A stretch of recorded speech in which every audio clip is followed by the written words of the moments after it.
second opinion call today on a Lennox heat pump. It's a 2017 model. This is a Lennar Homes special, which means we're going to have the downflow air handler up in the closet in the hallway with all the zoning buried under the bottom of it. Crappy job.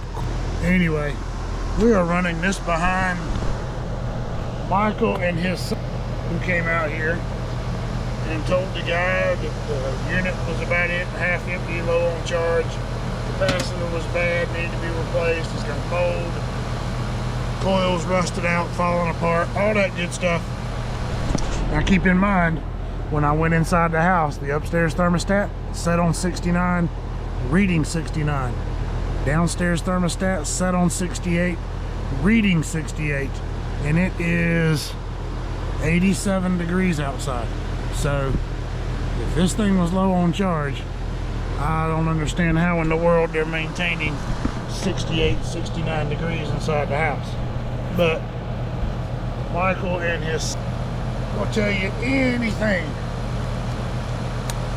to get that salesman in the door.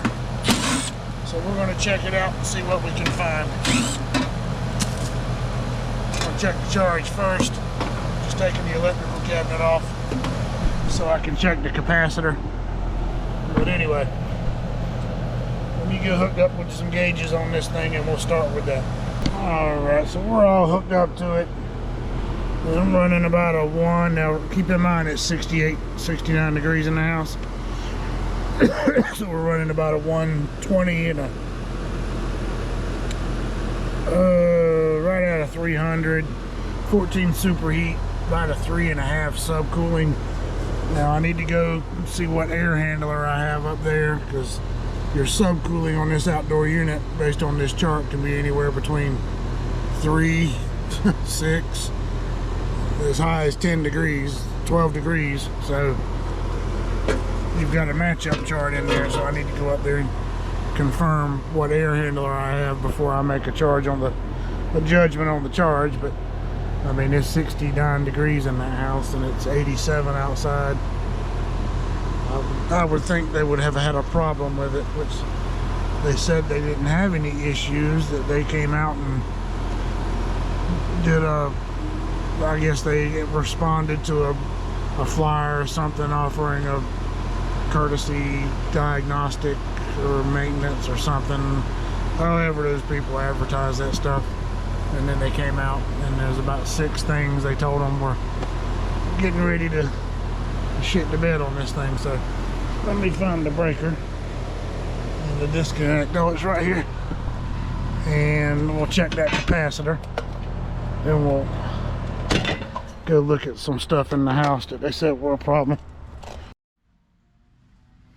Alright, so we'll get the capacitor checked.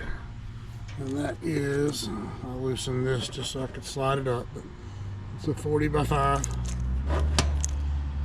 And as hard as this thing's running and as much as it runs, it's not hot to the touch, but doesn't mean it's not going to test weak.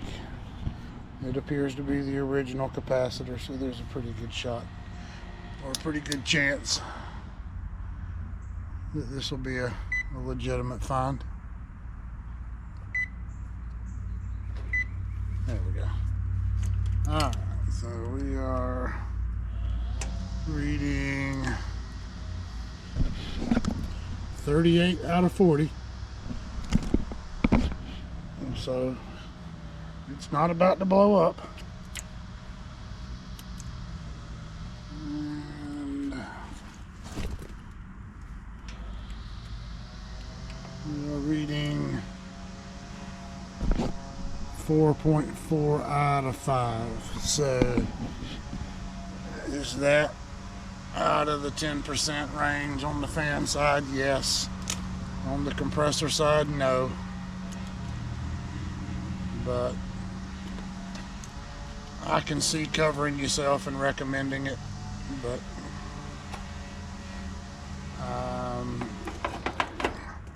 I'm not going to say it's a must-have. But it's a little weak. It's not something that I'm gonna stress them out over. It's one of those, hey, it's working. This is what it's reading. This is what it's supposed to be. This is kind of the specifications on it. And where did I put my damn nut driver at? Right down there. So these are the specs on it. You know, it's up to you if you want to replace it. I can do it now, that kind of thing. But you're running, so I'm not gonna beat somebody over the head about a capacitor. Gotta do it, or you're gonna burn in hell, kind of thing. So those were the two things out here. So let's see what else is on the list. Let's see, low on charge, there's a leak, bad capacitor, drain line possibly clogged, evap coils badly rusted, biological growth all over the unit, inside the ductwork, inside the air handler, and the media filter hasn't been changed since 2023. So we'll go inside and check all that stuff out. Now I don't know how they can check the ductwork and say it's all full of mold. I mean, I can't, or growth. They didn't use the mold word, growth, because the ducts in this house, it's a slab, they're all internal to the ceiling above the first floor and the floor in the second floor, meaning it's all kind of internal to the floor in between the first and the second, so there's no way to actually access it and look at it. So I guess you just make your judgment call based on what you see in the air handler or in the plenum. So we're gonna go up there and take a look at all that.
Alright guys, I'm back outside. I wanted to check the charge with that filter out. That filter's 2 years old. And the charge is about the same when I get this thing opened back up. There we go. Hold on. Yeah, technology. You gotta love it. Come on, field piece. Speed up. Anyway, so my pressures are about the same as they were. And subcooling is still a little low. That air handler match on this is a 6-degree subcooling. I got 3. He said this thing maintains 70 degrees in this house. Now this is a well insulated house, kind of one of those Energy Star things, but that setup you saw up there is jack shit, really, to tell you the truth. The way the zoning is set up on it, and there's no bypass in it. You got the air returns all feed back to that room into the top where you saw the media filter, and media filter's been in there 2 years. I wanted to check the charge with the filter out, but which is what I'm doing now. But they told him the inside the air handler was wrapped up in growth. Nothing was in there. That box on the bottom of the air handler where the zoning and the ducts are connected to, that's an uninsulated box. It's in a conditioned room. If you look down through that damper, you probably can't see it as well on the video. There was a little bit of growth inside on the insulation, inside that duct where it goes. All that's internal to the floor up there. So the only way to get to that and do anything is to rip all that mess out of that closet. And maybe I'm gonna ask, hey, maybe you can put your UV light or something in there to try that. Obviously change that filter, but none of, you know, everything that we're telling him is dire straits. You need to get your system replaced. None of that's panning out. It's 20-degree split, you saw that.